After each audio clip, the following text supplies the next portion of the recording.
Thom Hartmann here with the best of the rest of science and green news. You need to know this. Just before the Christmas holiday, President Obama signed a $1.1 trillion spending package to fund our government through next September. In order to prevent another government shutdown, Congress agreed to $680 billion in new tax breaks, increased funding for Pell Grants and cancer research, and a mix of both good and bad policies for our environment. The bad news is that Congress lifted our nation's 40-year ban on oil exports, but the deal also brought good news for solar and wind energy. After the oil embargo in the 1970s, the U.S. enacted a ban on oil exports to protect American energy security, but Republicans have been pushing hard to overturn that ban so that their oil industry buddies can sell American oil on the world market.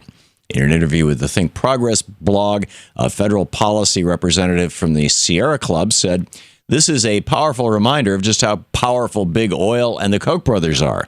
They added, "This is a policy that is going to be bad for the climate, bad for the economy, and bad for consumers," end quote. Our strategic oil reserve is not only a national security issue, it's an issue of jobs and economic stimulus for our country, and lifting this ban will be bad news for all of us. But with the bad comes the good, the extension of tax credits that are vital to our clean energy industries. The new budget deal extends a 30% tax credit for commercial and residential solar installations over the next 4 years, as well as tax credits that benefit the wind energy industry. Those tax credits are essential to wind and solar development in our nation, and they are vital to the continued expansion of those industries. Both the president of the Solar Energy Industry Association and the CEO of the American Wind Energy Association praised the tax credit extensions, but environmental groups worry that the tax breaks may not be enough to offset new oil exports. Congress is supposed to compromise on legislation, but hopefully that compromise doesn't come at the cost of our species.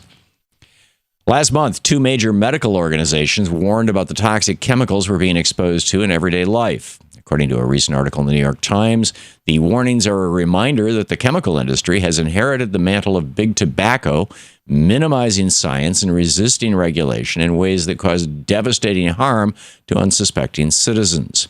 In other words, the chemical industry has worked hard to keep us unaware that the chemicals in our cosmetics, plastics, pesticides, and even cash register receipts put us at risk for serious harm. In other countries around the world, the chemical industry must prove that a substance is safe before it can be sold to the public. But here in the United States, the chemical lobby has the power to sell first and worry about side effects later. That has to change. If you suffer from insomnia, scientists say you may want to consider night milk. According to a recent study published in the Journal of Medicinal Food, milk collected from cows at night contains high levels of tryptophan and melatonin, which are proven to help us sleep and reduce anxiety. So scientists set out to test whether the night milk could be used as a sleep aid. In order to test their theory, researchers fed lab mice dried milk from cow's milk during the day and cow's milk at night. The night milk given to mice contained 24% more tryptophan and 10 times more melatonin than day milk, and the mice were much less active as a result. Carl Brazil of Columbia University's neurology department said it's too early to say whether night milk could physiologically improve a person's sleep habits, but he said it may still be helpful. He explained that many of the treatments for sleeping disorders are placebos, so simply thinking that the milk could help someone to fall asleep could be enough. Regardless of whether the effects are real or just a state of mind, night milk could someday help many of us catch a few more Z's. According to the LA Times, authorities have started an investigation to figure out how a worker at the Hanford nuclear site in Washington state became contaminated with plutonium. That plant has been inactive for the last 25 years, but cleanup operations there continue. Apparently, the worker, who is employed by the company CH2M Hill, was exposed when he removed his hazmat suit after visiting the Hanford site. And a subsequent investigation found a ventilation unit's hose was also contaminated. Although the level of contamination was below federal safety standards, the Energy Department considers any plutonium exposure or release a serious breach.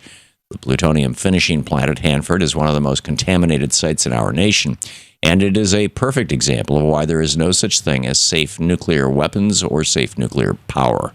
Instead of repeating our mistakes and continuing to develop more nuclear bombs and power plants, let's learn from history and say no nukes once and for all. And finally, if you want your next New Year's resolution to have a big impact, this year you can pledge to stop eating meat to benefit both your health and our entire planet.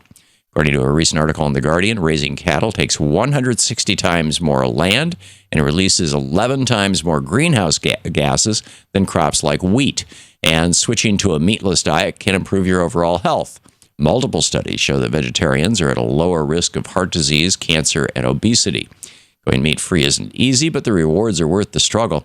When the ball drops this year, consider a commitment to a healthier planet and a healthier you. And that's the way it is for the week of December 28th, 2015. I'm Thom Hartmann on Science and Green News.